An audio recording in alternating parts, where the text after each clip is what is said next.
Capítulo 1. Não vim destruir a lei. As três revelações: Moisés, Cristo, o Espiritismo. Aliança da ciência e da religião. Instruções dos Espíritos. A nova era. Ponto 1. Não penseis que eu vim destruir a lei ou os profetas. Não vim destruí-los, mas os cumprir. Pois em verdade vos digo que o céu e a terra não passarão enquanto tudo o que está na lei não seja cumprido perfeitamente, até o último J e o último ponto. São Mateus, capítulo 5, versículo 17 e 18. Moisés. Ponto 2. Há duas partes distintas na lei mosaica: a lei de Deus promulgada no Monte Sinai e a lei civil ou disciplinar estabelecida por Moisés. Uma é invariável, a outra adaptada aos costumes e ao caráter do povo. Modifica-se com o tempo. A lei de Deus está formulada nos 10 mandamentos seguintes. Ponto 1. Eu sou o Senhor, teu Deus, que te tirou do Egito, da casa de servidão. Não terás outros deuses estrangeiros diante de mim. Não farás imagem talhada e nenhuma figura de tudo o que está acima no céu e embaixo na terra, nem de tudo o que está nas águas sob a terra. Não os adorarás e não lhes renderás culto soberano. Ponto 2. Não pronunciarás em vão o nome do Senhor vosso Deus. Ponto 3. Lembra-te de santificar o dia de sábado. Ponto 4. Honra teu pai e tua mãe, a fim de viveres muito tempo na terra que o Senhor teu Deus te dá. Ponto 5. Não matarás. Ponto 6. Não cometerás adultério. Ponto 7. Não roubarás. Ponto 8. Não prestarás falso testemunho contra teu próximo. Ponto 9. Não desejarás a mulher de teu próximo. Ponto 10. Não desejarás a casa de teu próximo, nem seu servo, nem sua serva, nem seu boi, nem seu asno, e nem coisa alguma que pertença a ele. Essa lei é de todos os tempos e de todos os países e tem, por isso mesmo, um caráter divino. Todas as outras são leis estabelecidas por Moisés, obrigado a manter através do temor um povo naturalmente violento e indisciplinado, no qual tinha de combater abusos enraizados e preconceitos obtidos na servidão do Egito. Para dar autoridade às suas leis, ele teve de atribuir uma origem divina a elas, assim como fizeram todos os legisladores dos povos primitivos. A autoridade do homem devia apoiar-se na autoridade de Deus, mas a ideia de um Deus terrível só podia impressionar homens ignorantes, nos quais o senso moral e o sentimento de uma justiça requintada eram ainda pouco desenvolvidas. É evidente que aquele que pusera em seus mandamentos não matarás, não farás mal ao teu próximo, não podia contradizer-se, fazendo delas um dever de extermínio. As leis mosaicas, propriamente ditas, tinham, portanto, um caráter essencialmente transitório. Cristo. Ponto 3. Jesus não veio destruir a lei, isto é, a lei de Deus. Veio cumpri-la, ou seja, desenvolvê-la, dar-lhe seu verdadeiro sentido e adequá-la ao grau de adiantamento do homem. É por isso que se encontra nessa lei o princípio dos deveres para com Deus e para com o próximo, que é a base de sua doutrina. Quanto às leis de Moisés, propriamente ditas, ao contrário, ele as modificou profundamente, tanto em relação ao conteúdo quanto à sua forma.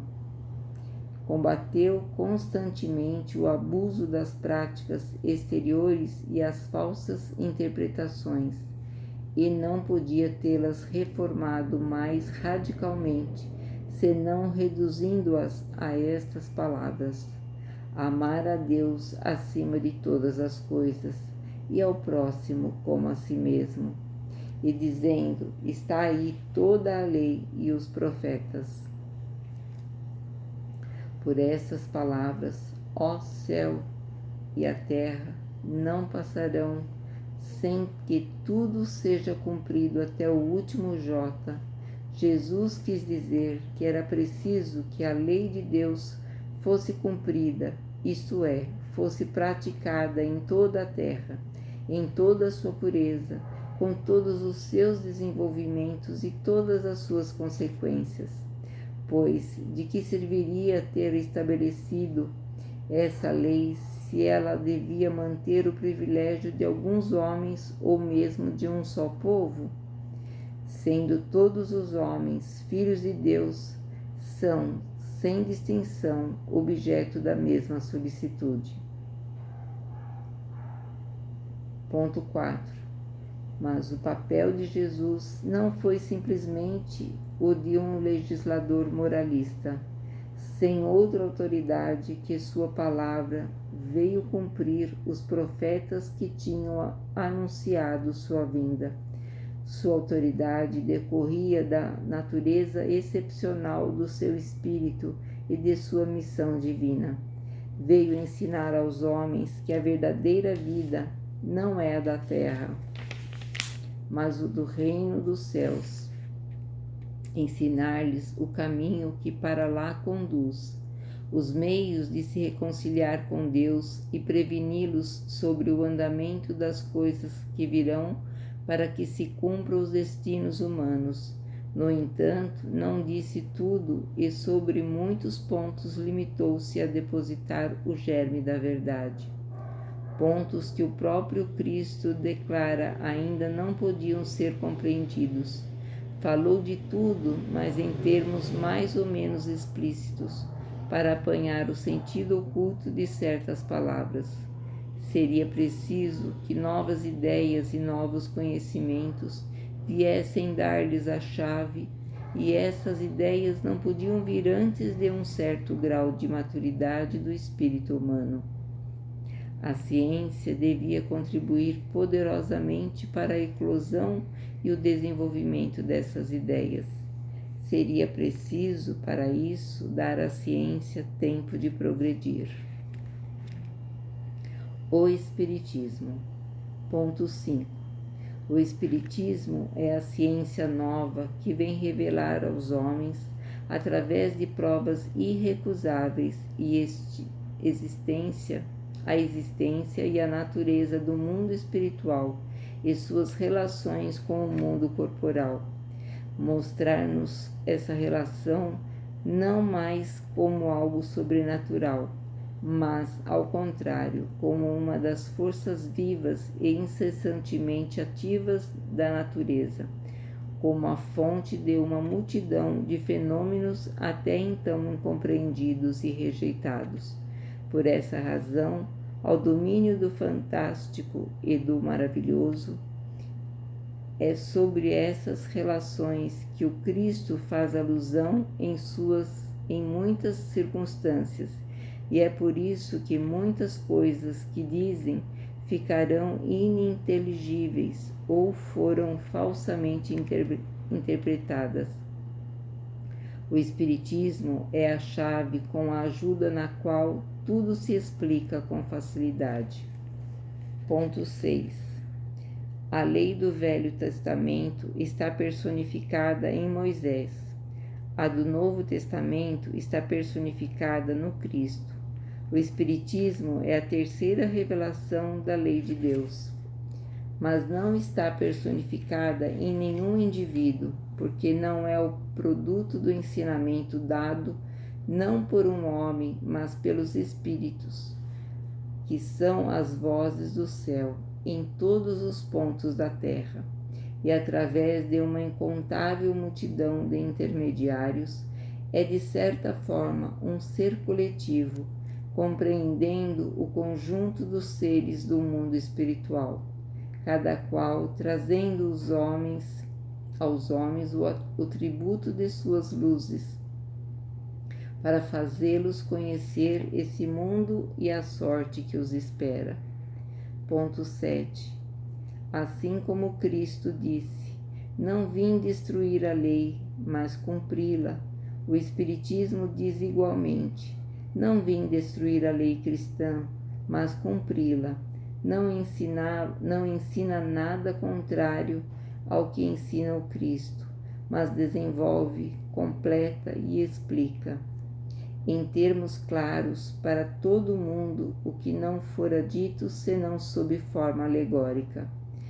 Vem cumprir no tempo predito o que Cristo anunciou e preparar o cumprimento das coisas futuras. Portanto, o Espiritismo é a obra do Cristo que o preside e, assim como o anunciou, a regeneração que se opera e prepara o reino de Deus na terra. Aliança da ciência e da religião. Ponto 8. A ciência e a religião são as duas alavancas da inteligência humana. Uma revela as leis do mundo material e a outra as leis do mundo moral. Mas uma e outra tendo o mesmo princípio, que é Deus, não podem contradizer-se. Se são a negação uma da outra, uma necessariamente está errada e a outra tem a razão, porque Deus não pode querer destruir sua própria obra. A incompatibilidade que se pensou existir entre essas duas ordens de ideias prende-se a um defeito de observação e a muito exclusivismo de ambas as partes. Daí um conflito do qual nasceram a incredulidade e a intolerância. É chegado o tempo em que os ensinamentos do Cristo devem receber seu complemento, em que o véu propositadamente atirado sobre certas partes desse ensinamento deve ser levantado, em que a ciência, deixando de ser exclusivamente materialista, deve dar conta do elemento espiritual, e a religião, deixando de desconhecer as leis orgânicas e imutáveis da matéria, e essas duas forças, apoiando-se uma na outra e caminhando juntas, irão auxiliar-se mutuamente. Então, a religião, não mais recebendo desmentido da ciência, adquirirá um poder inabalável, porque estará de acordo com a razão e não se poderá opor-lhe a irresistível lógica dos fatos. A ciência e a religião não puderam entender-se até hoje, porque cada uma, encarando as coisas exclusivamente de seu ponto de vista, repeliam-se mutuamente. Seria preciso algo para preencher o vazio que as separava, um traço de união que as reaproximasse. Esse traço de união está no conhecimento das leis que regem o mundo espiritual e suas relações com o mundo corporal. Leis tão imutáveis quanto as que regem o mundo dos astros e a existência dos seres. Uma vez constatadas essas novas relações pela experiência, uma nova luz se fez. A fé se dirigiu à razão.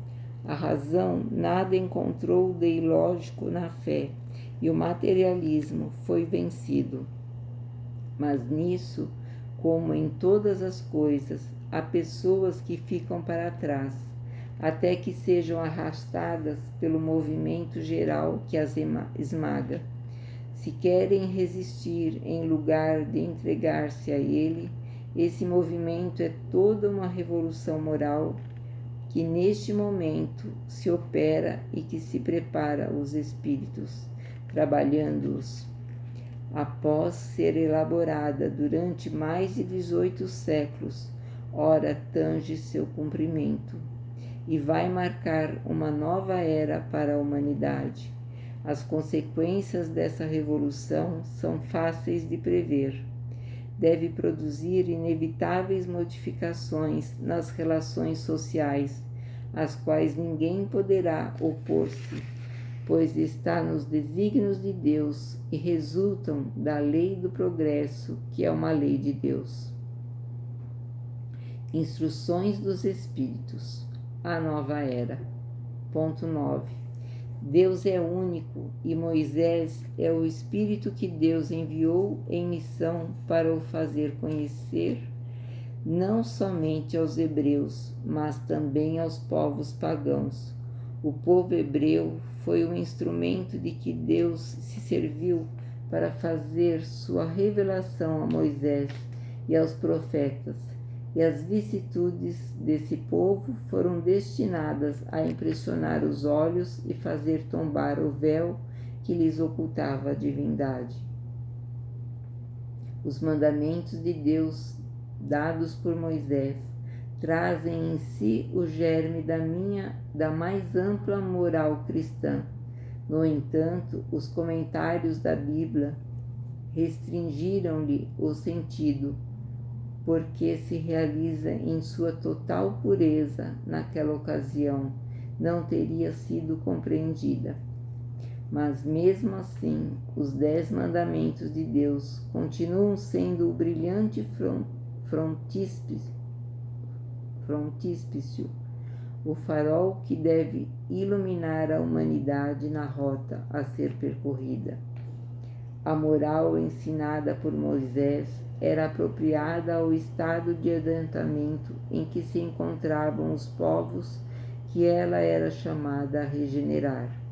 Esses povos semi-selvagens, quanto ao aperfeiçoamento de sua alma, não teriam compreendido que se pode adorar a Deus de forma diversa dos holocaustos, e nem que se poderia perdoar a um inimigo.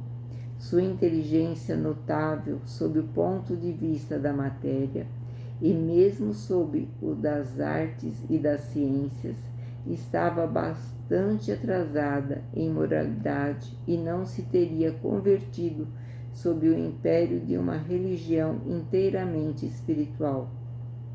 Era preciso uma representação semimaterial, tal como então a oferecia a religião hebraica. Assim, os holocaustos falavam a seus sentidos, enquanto a ideia de Deus falava a seu espírito. Cristo foi o iniciador da moral mais pura, mais sublime, da moral evangélica cristã, que deve renovar o mundo, reaproximar os homens e torná-los irmãos, que deve fazer jorrar de todos os corações humanos a caridade e o amor ao próximo, e criar entre todos os homens uma solidariedade comum. Enfim, de uma moral que deve transformar a terra e fazer dela uma morada de espíritos superiores aos que hoje a habitam. É a lei do progresso, a qual a natureza está submetida, que se cumpre, e o Espiritismo é a alavanca da qual Deus se serve para fazer avançar a humanidade. É chegado o tempo em que as ideias morais devem desenvolver-se para cumprir o progresso que está nos desígnios de Deus. Devem seguir o mesmo caminho percorrido pelas ideias de liberdade, que lhe foram precursoras. Mas é preciso saber que esse desenvolvimento não se fará sem luta. Não, elas necessitam, para chegar à maturidade, de abalos e de discussões, a fim de que atraiam a atenção das massas. Uma vez fixada a atenção, a beleza e a santidade da moral, tocarão os espíritos e eles se interessarão por uma ciência que lhes dá a chave da vida futura e lhes abre as portas da felicidade eterna.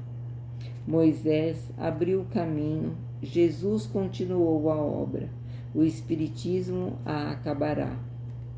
O espírito israelita mulhou-se 1861. Ponto 10. Um dia, Deus, em sua caridade inesgotável, permitiu ao homem ver a verdade atravessar as trevas. Esse dia foi o advento do Cristo. Depois da luz viva, as trevas voltaram. O mundo, após alternância entre verdade e obscuridade, perdia-se novamente. Então, semelhantes aos profetas do Velho Testamento, os Espíritos se põem a falar e a adverti-los. O mundo é abalado em suas bases, o trovão rebentará, sede firmes. O Espiritismo é de ordem divina, pois repousa sobre as próprias leis da natureza. E crede, tudo o que é de ordem divina tem um objetivo grande e útil. Vosso mundo se perdia. A ciência, desenvolvendo-se em detrimento dos interesses morais, em tudo vos conduzia ao bem-estar material e desviava-se em favor dos espíritos das trevas. Vós o sabeis, cristãos, o coração e o amor devem caminhar juntos à ciência. O reino do Cristo, ai de mim, após 18 séculos e apesar do sangue de tantos mártires, ainda não chegou. Cristãos, voltai ao Mestre, que vos quer salvar. Tudo é fácil para quem crê e quem ama. O amor preenche-o como uma alegria inefável. Sim, meus filhos, o mundo está abalado. Os bons espíritos já muitos vos disseram: curvai-vos ao sopro precursor da tempestade, para não serdes derrubados. Ou seja, preparai-vos e não sejais como as virgens loucas que foram apanhadas desprevenidas à chegada do esposo. A revolução que se prepara é antes moral que material. Os grandes espíritos, mensageiros divinos, sopram a fé para que todos vós, obreiros, esclarecidos e ardentes, façais ouvir vossa humilde voz, pois sois grão de areia, mas sem grãos de areia não haveria montanhas. Assim que esta fala, somos pequenos, não tenha sentido para vós. A cada um sua missão, a cada um seu trabalho. A formiga não constrói o edifício de sua república e animálculos imperceptíveis não erguem continentes? A nova cruzada começou. Apóstolos da paz universal e não da guerra. São Bernardos modernos. Olhai e caminhai para a frente. A lei dos mundos é a lei do progresso. Fénelon, Poitiers, 1861. Ponto 11. Santo Agostinho é um dos maiores divulgadores do Espiritismo. Manifesta-se quase por toda parte. Temos a razão disso em sua vida de grande filósofo cristão. Ele pertenceu a essa vigorosa falange de pais da Igreja, aos quais a cristandade deve seus mais sólidos alicerces. Como muitos, foi arrancado do paganismo, melhor dizendo, da impiedade mais profunda, pelo brilho da verdade. Quando, em meio a esses excessos, sentiu em sua alma esta estranha vibração que o trouxe de volta a si mesmo e lhe fez compreender que a felicidade estava a lures e não nos prazeres enervantes e fugitivos. Quando, enfim, sobre sua estrada de Damasco, ouviu ele também a santa voz lhe gritar: Saul, Saul, por que me persegues? Exclamou: meu Deus, perdoai-me, eu lhe acredito, eu sou cristão. E desde então tornou-se um dos mais firmes defensores do Evangelho. Pode-se ler nas confissões notáveis que nos deixou esse eminente espírito, as palavras ao mesmo tempo características e proféticas que pronunciou após ter perdido Santa Mônica. Estou convencido de que minha mãe voltará a visitar-me e dar-me conselhos, revelando-me o que nos espera na vida futura. Que ensinamento essas palavras e que previsão brilhante da futura doutrina. É por isso que hoje, vendo chegada a hora da divulgação da verdade que ele pressentira, outrora fez dela ardente propagador e se multiplica, por assim dizer, para responder a todos aqueles que o chamam. Erasto, discípulo de São Paulo, Paris, 1863. Nota: Santo Agostinho vem, então, derrubar aquilo que ergueu? Seguramente não, mas como tantos outros, vê com os olhos do Espírito o que não via como homem. Sua alma, livre, entrevê novas claridades. Compreende o que não compreendia antes.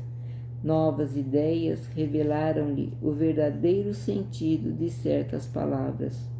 Quando na terra julgava as coisas segundo os conhecimentos que possuía, mas quando uma nova luz se fez para ele, pôde julgá-las com maior sanidade.